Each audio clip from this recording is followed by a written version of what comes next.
In our game today, Bobby Fischer gives us a textbook example of how to create a hole and a weakness in your opponent's position and exploit it. One of the key strategies to success in chess. And he does this in a match between himself and Rodolfo Tan Cardoso, who is an international master from the Philippines. They played a match in New York City in 1957. Fischer has white, Cardoso has black. Let us jump right in. Fischer begins with knight to f3, already a surprise right out of the opening. He pretty much always played e4, very rarely played anything else. In this game, he plays knight to f3. Cardoso plays knight to f6 and then g3. So Fischer is playing a King's Indian attack. We know he's very good with the King's Indian defense. Basically, he's playing the same thing, but with colors reversed, as white with an extra tempo. D5 from black, bishop to g2, and bishop to f5.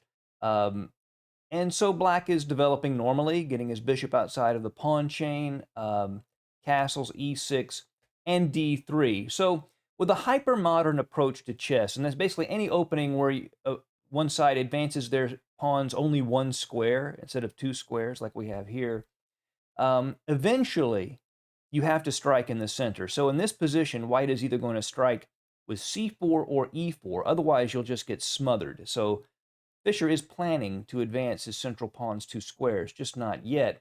Now, black plays bishop to d6. Now, the relationship between this knight and this bishop is a little precarious. Imagine a pawn sitting on the e5 square supported by the knight at f3, forking those two pieces. Well, Fischer plays knight b to d2, supporting an e4 advance, and Cardoso plays h6. He wants to preserve this bishop, perhaps retreat it to h7, but then Fischer plays e4. And this gains a tempo against the bishop at f5 and threatens to advance e5, forking those two pieces. So black already has to fight here just to not lose a piece.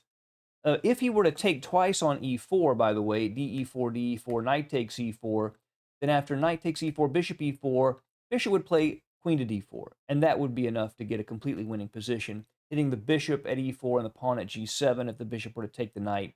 This queen takes g7, threatens to take the rook with check, and that wins material for Fischer.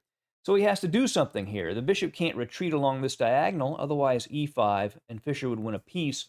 So black has to play bishop to g4. He has to pin the knight that would support the e5 push. So if Fischer were to play e5 here, Cardoso could just take the pawn, and the knight could not take the bishop because it was pinned to the queen, or shouldn't take the bishop. Black plays h3, white plays h3, and the bishop has to take the knight. If it retreats, then he'll end up getting his e5 fork. So bishop takes knight, knight takes f3. So now a battle ensues over this e5 square. The fork is threatened, so black plays knight b to d7 to add to control of that square. Fischer plays queen to e2, again renewing the threat of e5, winning the piece. Black takes on e4, Fischer takes on e4, and here the best move for black probably is to just play e5, keep it solid, and accept that his position is going to be a bit worse. Fischer has the bishop pair, and but just to play on in this position was black's best choice. But he decides to avoid the fork like this, bishop to c5. He moves that bishop to an aggressive square, but it allows Fischer to gain space with the move e5, hitting that knight, which then goes to d5. Then he gains even more space with c4, and the knight retreats to e7. Now this bishop on c5 does not have a lot of squares here, so Fischer plays bishop to d2. Not only at some point could he play the bishop to c3 to add strength to the e5 pawn, he's also threatening to play b4, which would trap the bishop. The bishop would go back to b6, then c5, and the bishop would be trapped. So black has to do something about that. Cardoso has an interesting solution.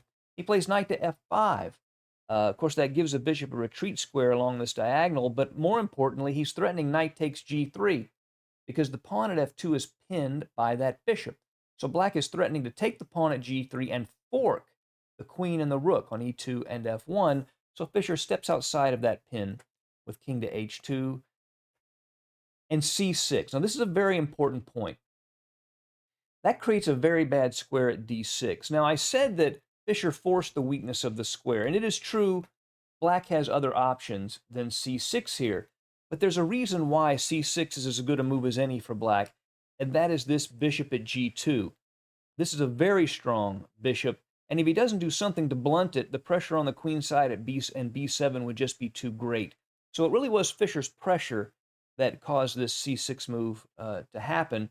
And now Fischer's going to try to do everything he can to exploit this square. And watch the process he uses to take advantage of this weakness. B4, gaining space. The bishop goes back to E7. He plays bishop to C3 to keep an eye on this E5 pawn. And here Black sort of lashes out.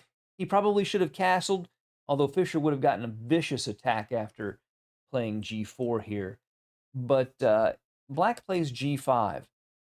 He gains some space on the king side, but he creates weaknesses, including this F6 pawn is now a weakness. Now Fischer plays knight to D2. He's rerouting this knight to the E4 square so it can take advantage of the weakness at D6 or maybe even at F6. Queen to C7, attacking this pawn twice. It looks like Fischer can't play knight to E4 because then Black would be able to take the pawn at E5, but in fact that is exactly what Fischer does. He plays the knight to E4. Black cannot take that pawn. If he plays knight takes E5, then Fischer can just play, there are a number of different moves here, but knight to G5 is perfectly good, unveiling the attack of the queen and the bishop on the knight. The knight is pinned against the rook at H8, and Black's position collapses, and he loses the game after that position. So he plays rook to G8. That gets off that diagonal. This bishop is on, bishop on C3, and also maybe supports the pushing of these H and G pawns here. Then Fischer plays C5. Now we have a beautiful weakness on D6, deep in the enemy's position, defended by two pawns, and when a knight lands on that square, it is going to be very hard for Black to deal with. He plays king to F8, sort of artificially, it's not even artificial castling, he's just moving his king to the side of the board. Knight to D6 is played. Black plays B6 to try to undermine the C5 pawn, which supports the knight.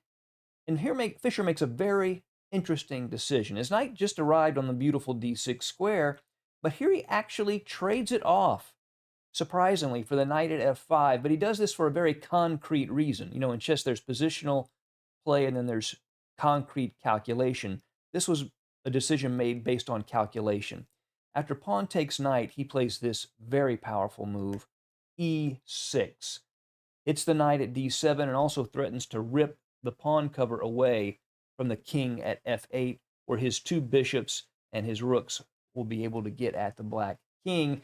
If Black plays, say, knight to F6 here, then pawn takes, say, rook to G7. These are just some possible moves. Bishop E5 hits the queen, rook A to D1, and we just see all of White's pieces, getting into aggressive positions. Even after a move like rook takes F7 here, simply B5, prying open this long diagonal that we talked about earlier, aiming at that A8 rook would be very, very difficult for Black. Black would be lost here. But Black does make an interesting decision here. He's pretty creative in his defense. He plays the move bishop to F6. Now he's leaving his knight hanging, but if Fischer takes the knight, then the bishop will take on C3. So Fischer has to deal with that in some way. What he does, he plays rook A to D1, allowing Black to take on C3 if he wants. If Black does do that, then Fischer would play rook takes D7, hitting the queen and the F7 pawn, and there's really not much Black can do. If he plays queen to E5 here, defended by the bishop, then just rook F7 check, king E8, bishop takes C6 check, and we just see this promotes with a discovery. That would be that. And if he plays queen to C8, then rook F7, and his game is just over. So what Cardoso does is play knight to E5. So far, he's staying afloat. He avoided that earlier fork with the E5 pawn. He's found ways to survive, but he's constantly under pressure. And Fischer plays rook F to E1. The knight is pinned. But, again, Cardoso finds a creative way to stay afloat for now. He plays knight to G4 check. Now, the knight can be taken, and the knight is taken, but now Black can take the bishop at C3. Not only that, he's actually hitting the rook.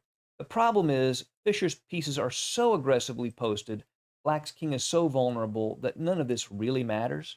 He's just going to break through. He plays rook to D7, hitting the queen. The queen goes to C8 to avoid capture. Rook takes f7 check, supported by the pawn, king to e8, and now rook to d1. And just look at the mating net that this king is facing. It has nowhere to go. The rooks control both files. It's in big trouble. After rook to g7, the bishop defends the rook at g7. Fischer takes, bishop takes, and then gf5.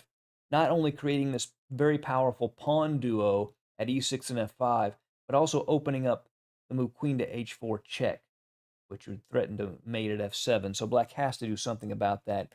He plays king to f8 to avoid that check, but then e7 check, and Cardoso resigned in this position. If he plays king to f7, then just rook to d8, hitting the queen and threatening to advance and queen himself. If king to e8, rook to d8 still works, checking and picking up the queen for a rook. So a very powerful display from Bobby Fischer. He was still very young when this game was played, but he was starting to, really hit the stratosphere at this point. And the way he exploited that d6 square is something we can all at least try to implement in our own games. Thank you for joining us at Chess Dog. See you again soon.